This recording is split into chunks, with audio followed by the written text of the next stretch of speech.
E esses índigos, em quais grupos eles atuam para fazer essa modificação, essa preparação do planeta para a transição? Segundo Divaldo Franco, uma das áreas que eles trabalham é a arte e usam a arte como instrumento de modificação do espírito, como instrumento de aprendizagem. E aqui no nosso meio espírita a gente usa a arte como meio de evangelização.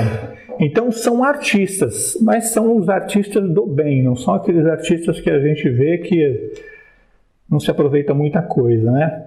São humanistas, são humanitários, têm um senso de humanidade muito grande, querem a proteção de todos, querem o bem de toda a humanidade, o bem da natureza, o bem do planeta, o bem dos animais, são extremamente humanitários. São também conceituais. São aqueles que trazem novos conceitos para a nossa vida, novas regras, novas diretrizes. São os transformadores, que trazem ideias novas, revolucionárias, que falam assim, sabe que ele tem razão? E você começa a empregar aquelas ideias que eles estão trazendo. E temos também uma outra categoria, que são os interdimensionais. Bom, interdimensionais, o que é isso? Nós vivemos num espaço tridimensional. Temos 3 dimensões. Nós temos a altura, nós temos a largura e temos a profundidade. E aí nós temos essa noção de espaço. Espaço para nós são essas 3 dimensões.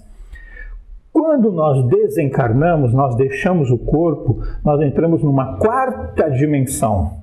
É uma dimensão paralela, que é invisível aos olhos de quem está neste plano, a não ser que ele seja médium ou seja um interdimensionalista, né?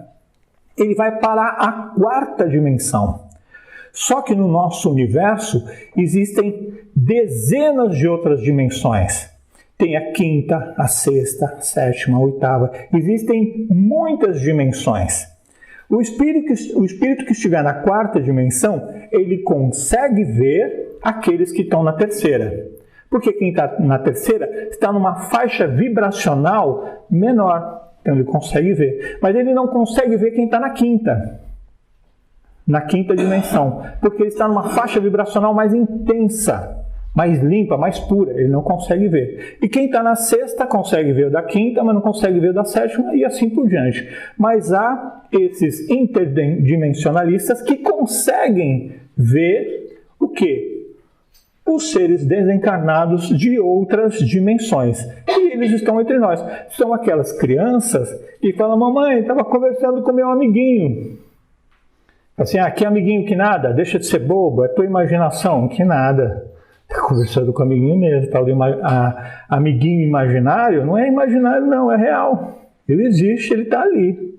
E a criança está vendo esse outro ser. Se ela está vendo e ela não se assusta com isso, ótimo. Se ela se assusta, normalmente o susto é pela falta de informação. A gente tem medo daquilo que a gente não conhece. Quando a gente conhece, sabe que aquilo não vai fazer mal, o medo desaparece. E assim, esses índigos que renasceram, eles não nasceram do nada. Eles nasceram com um propósito, nasceram com uma missão. Eles foram treinados, capacitados na espiritualidade para esse momento em que nós estamos vivendo. E qual seria essa missão dos nossos índigos? A primeira delas é impulsionar esse desenvolvimento do planeta. Ou seja, fazer ele passar para essa nova fase, para essa nova era, para ele entrar nisso. Principalmente nas artes e demais aspectos do intelecto.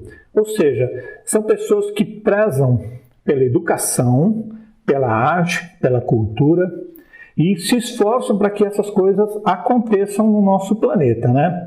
E são aqueles que lutam pelas injustiças sociais. E não é lutar assim, não é ir lá na rua e fazer baderna, tá? raciocinam, pensam, existe essa lei? Como eu posso modificar essa lei para favorecer? Eu vou aqui, vou ali, vou fazer isso, vou fazer aquilo para conseguir. Ah, tem crianças passando necessidade, como eu vou resolver isso? Vou fazer assim, assim. Lutam para acabar com essas injustiças. Eles trabalham pela transformação moral da nossa sociedade.